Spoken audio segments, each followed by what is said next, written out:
Hello friends, કેમ છો બધા? અમૂલ ગુજરાતીના એફબી લાઈવ પેજમાં તમારું સ્વાગત છે. હું રીમા રાવલ આણંદથી. આજની મારી રેસીપીનું નામ છે હેલ્ધી વેજ ચીઝ પોકેટ. સૌથી પહેલાં તમને બધાને દિવાળીની હાર્દિક શુભકામના. હવે આપણે રસોઈની શરૂઆત કરીશું. એ માટે બધા જ પહેલાં ઓનલાઈન થઈ જજો, જોડાઈ જજો મારી જોડે. સૌથી પહેલાં આપણે ઇન્ગ્રીડિયન્ટ્સ જોઈ લઈશું. આ કેપ્સિકમ છે, જેને મેં ઝીણા ચોપ કરેલા છે. ડુંગળી ઝીણી ચોપ કરેલી છે. થોડોક પીઝા પાસ્તા સોસ લીધો છે. ઓરેગાનો છે, ચીલી ફ્લેક્સ છે, અમૂલ બટર છે અને આમાં અમૂલ પ્રોસેસ ચીઝ અને મોઝરેલા ચીઝ બે મિક્સ કરેલું છે અને ધાણા લીધેલા છે. બીજું આ મગની મોગર દાળ છે, જેની મેં પેસ્ટ તૈયાર કરી છે, જેને 5 થી 7 કલાક માટે મેં પલાળી દીધી હતી. અને પેસ્ટ કરતી વખતે એમાં થોડાક જ પ્રમાણમાં પાણી નાખવાનું છે. એની સાથે જોડે લીલા મરચાં, થોડુંક આદું અને લસણ અને સ્વાદ પ્રમાણે મીઠું નાખીને પેસ્ટ તૈયાર કરવાની છે. આપણો ટાઈમ બચે એટલા માટે મેં પેસ્ટ તૈયાર કરીને રેડી રાખી છે. હવે આપણે સૌથી પહેલાં સ્ટફિંગ માટે તૈયાર કરીશું.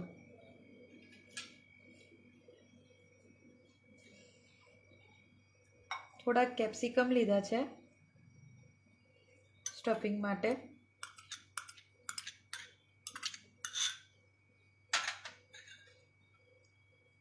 થોડીક ઝીણી ચોપ કરેલી ડુંગળી છે.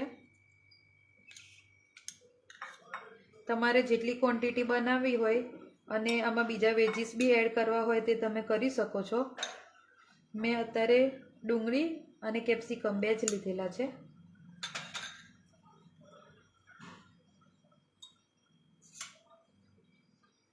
આમાં થોડુંક ઓરેગાનો આપણે એડ કરીશું.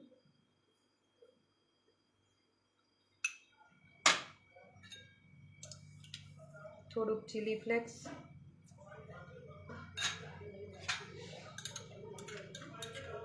અને પીઝા પાસ્તા સોસ છે.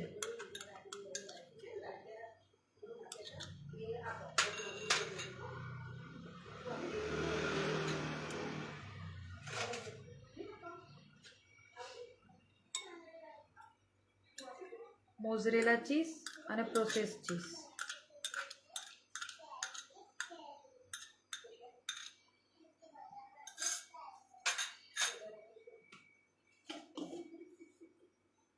સ્વાદ પ્રમાણે થોડુંક મીઠું એડ કર્યું છે.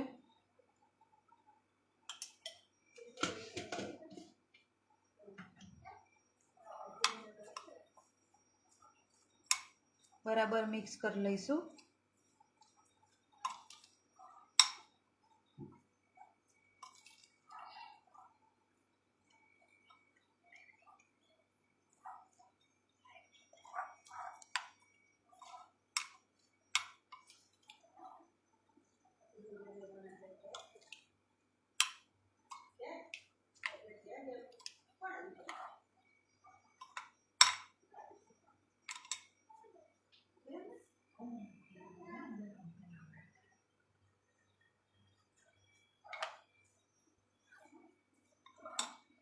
આપણું મિક્સચર રેડી છે. હવે આપણે તવો ચાલુ કરીશું, ગેસનો સ્ટવ, અને નોનસ્ટિક પેનમાં પૂડો ઉતારીશું મગની મોગર દાળનો.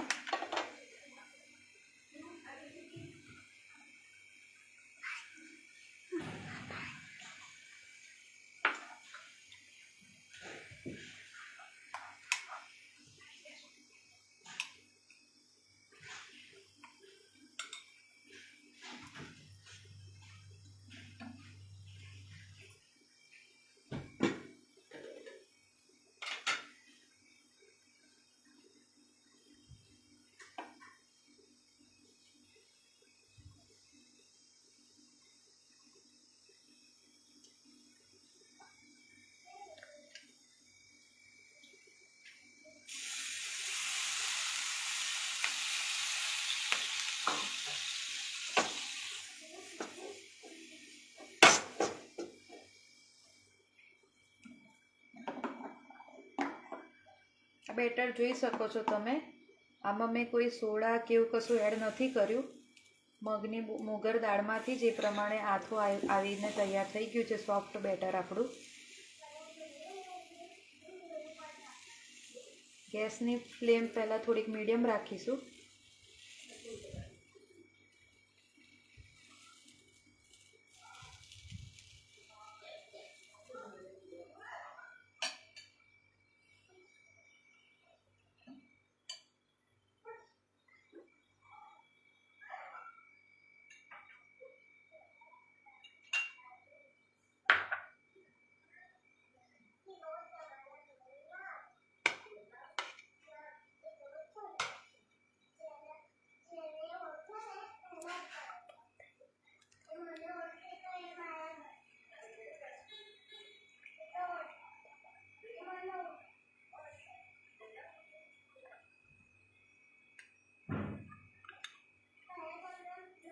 થોડુંક બટર લગાવીશું.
બે બાજુ આવી રીતે શેકી દઈશું થોડો.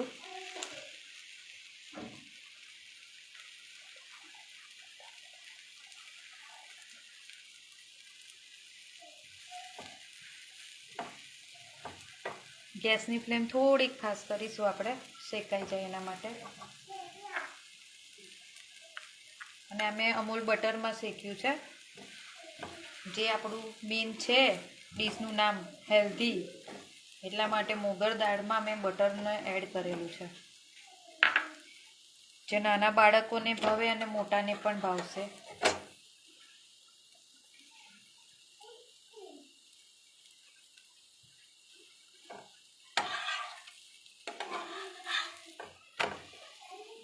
શેકાઈને રેડી છે. હવે ગેસની ફ્લેમ થોડીક ધીરી કરી દઈશું અને આપણું સ્ટફિંગ એડ કરી દઈશું એમાં.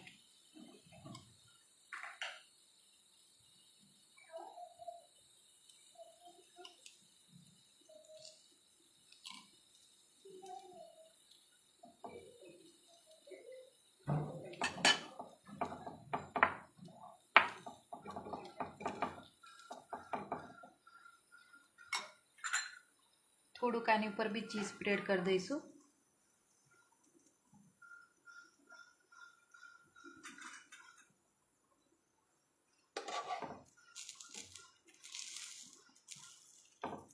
અને આ રીતે ફોલ્ડ કરી દઈશું એટલે આપણું પોકેટવાળું તૈયાર થઈ જશે.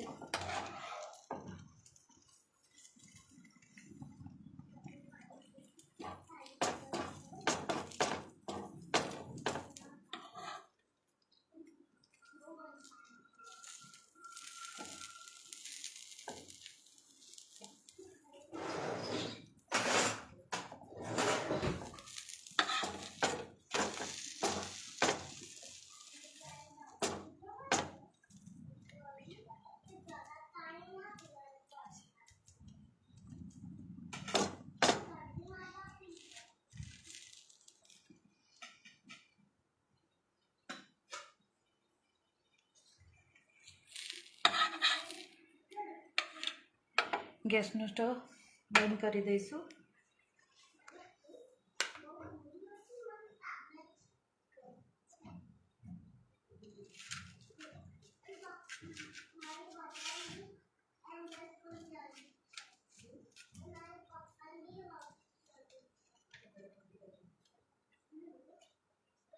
જોઈ શકો છો આપણું બનીને તૈયાર છે, જેને આપણે સર્વ કરી દઈશું સર્વિંગ પ્લેટમાં.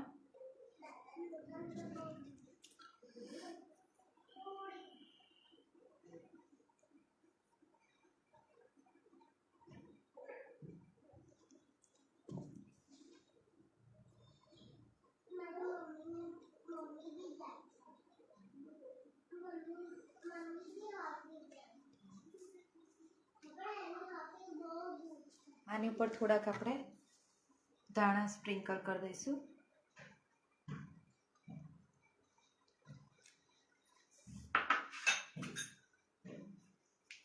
થોડુંક ચીઝ,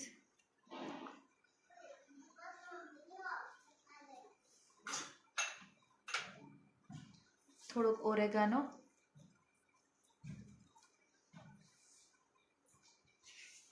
આને મેં ટોમેટો કેચઅપ સાથે સર્વ કર્યું છે. જોઈ શકો છો મારી ડીશ રેડી છે.